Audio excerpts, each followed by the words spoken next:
अस्सलाम वालेकुम गाइस, कैसे हो आप सब लोग। मैं हूँ फारिया जुनैद और आज मैं आप लोगों के साथ पील ऑफ मास्क का रिव्यू करने लगी हूँ और बताऊँगी आप लोगों को तो ये कैसे है, किस तरह अपने चेहरे पे ये काम करता है। ये देखें,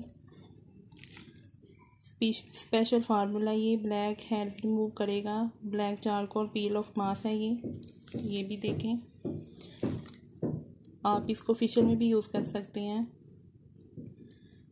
तो यूज़ आप इसको इस तरह करेंगे कि सबसे पहले आपने अपने चेहरे को वॉश करना है, फिर आपने अपने चेहरे पे क्लींजिंग करनी है। क्लींजिंग करने के बाद आपने इसको साफ़ करके फिर आपने ये पील ऑफ मास्क लगाना।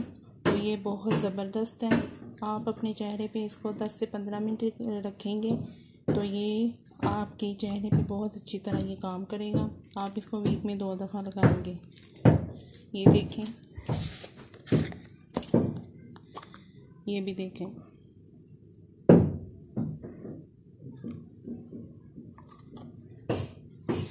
तो ये आप इसको आम रूटीन में भी यूज़ कर सकते हैं। तो इससे बहुत अच्छी तरह आपके ब्लैक हेयर्स भी रिमूव हो जाएंगे।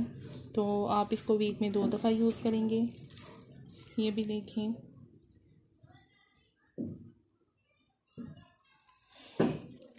तो वीडियो अच्छी लगे तो लाइक और शेयर भी कर दें, मेरे चैनल को सब्सक्राइब भी कर दें।